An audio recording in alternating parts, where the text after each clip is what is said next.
Alright, as you can see from the title of the video, you're probably wondering, should you summon on Noel, Valkyrie Noel? I'm here on my KR account, and here's Noel. I have her maxed in her skill page. She is, of course, a defender type, light, first light unit. Should you summon? Frankly, I know a lot of y'all don't have gems to summon, but if you last time you should summon was unless you're a mono red main, then you probably summoned on Rail. But she is a festival, and you probably only want to summon on festival banners. So let's just go over her kit real quick. Let's go over her kit. So her first skill. What does it say? Let me translate real quick. I forget. Okay, so for each Sea Dragon Spear buff, attacks after granting 40% increased damage dealt buff. So multiply that by 4 because you get 4. And then grants 140% reduced damage taken buff to the ally with the highest magic attack. So if you have her as the highest magic attack, she's going to get 40% damage reduction. Reduced damage was kind of like damage reduction. It's like they don't stack. So if you have, like, let's say you have max damage reduction and then reduced damage, so you're just going to be ultra tanky. And then her second skill grants all allies 10% or 30% reduced damage taken for 2 turns, and grants all allies crit as level 2, which is 28%. And if you have the skill page, which is really good, grants all allies absolute area for 2 turns. Absolute area gives you status alignment immunity and gives you SP plus 2 every time it's your turn, which is pretty goated. Then we have her ultimate. For each Sea Dragon Spear buff, attacks granting 75% increased damage dealt buff, and this can be 4 times. So what's that? 300%, right? I think I did my math right. And it attacks after inflicting barrier removal. So pretty good. And then combo, make sure grants a partner mage invulnerability, which is high key goated, but you probably use this a lot. Now let's go to a passive. This long ass passive. If there only is a defender in your team, grants self Sea Dragon Spear every time you're attacked. Stacks up to 4 times and resets after using skill 1 or special skill. So if you use skill 2 or combo attack, it does not reset. So those are 2 ways to not make it reset.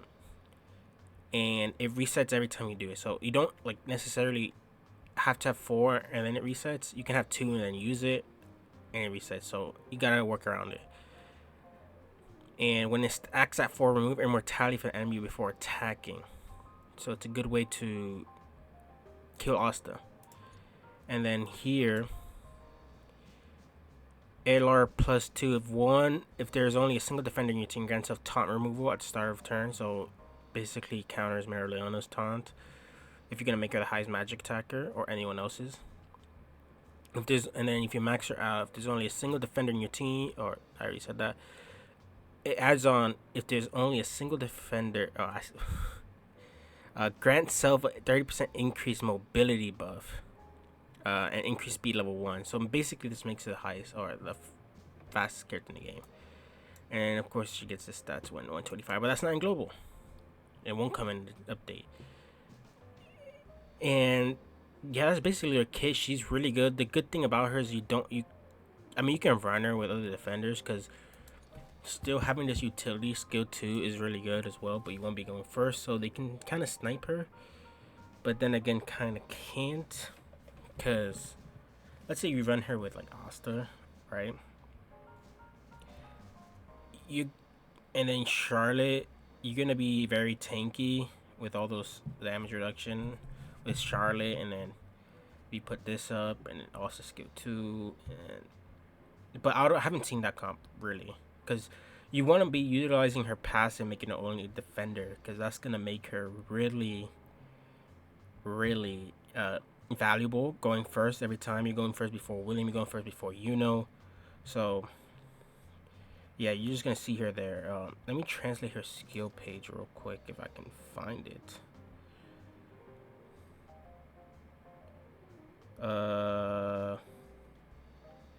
Skill page. Oh, there we go. So, okay, this is the wrong one. Damn it, just the free to play one. This one. If so, where is it? Where is it? Where is it? Okay. If Sea Dragon Spear is present upon self, there's a 50 when it's level 1% chance to inflict taunt on a random enemy for one turn only 2 times. Which isn't like it's good, but like you don't need it max. Like I think you really don't need it max. 100% chance to taunt is what you get at max for 2 turns. Like if you just get 1 copy, you're chilling, really.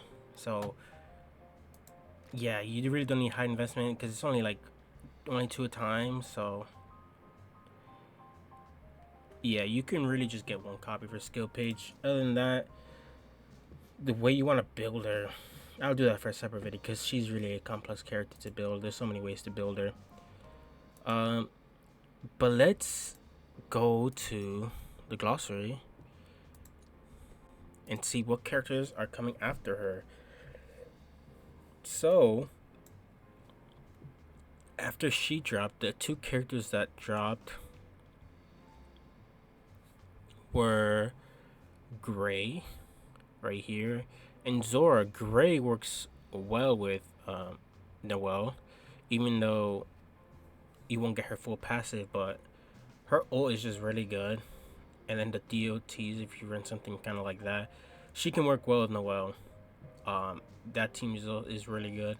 Eventually, once we get the what's it called, a full light type team, she could be cooking.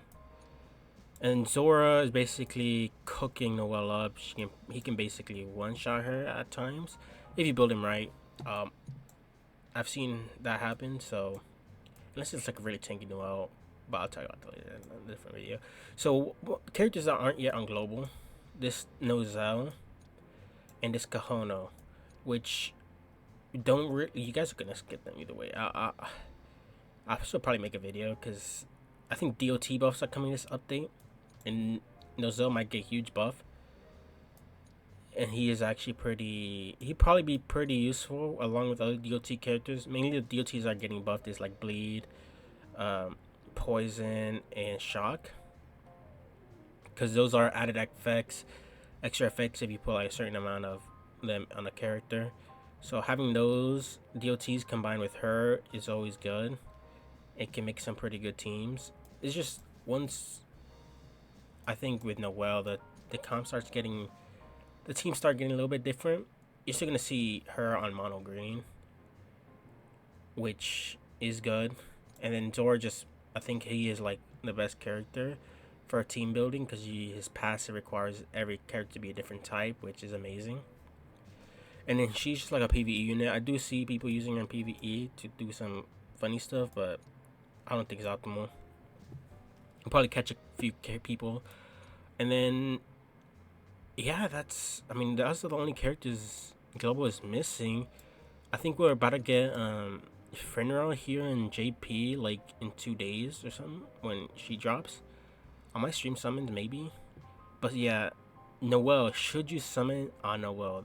The final verdict is yes, you should summon on Noel. She is a festival character. She is a really good character, really good defensive support, and can do really good damage. She can one-shot Asta. The skill 2 alone makes her really good, where even if you build her with a bunch of not as the main only defender, that can still do if you make her a tanky build. She can tank pretty well, and if you have like a some sort of like Asta version of her build, but with magic attack, she can cook at that role. But yeah, overall, I think you should summon. The next banners on global should be the new seasonals. That's next, right? and then these two are left. So yeah, you're probably gonna skip these seasonals, right? Unless something happens and you get major buffs. But we should get a lot of events and stuff, so you will get more pulls even if you don't have that many pulls right now. They're gonna bring a lot of events, a lot of pulls, so you guys should be chilling. So yeah, it's gonna be it for this video. Next videos I'm gonna do some gameplay on her when she drops, so look out for that. Other than that, appreciate y'all for watching, and I'll see y'all on the next video. Take care.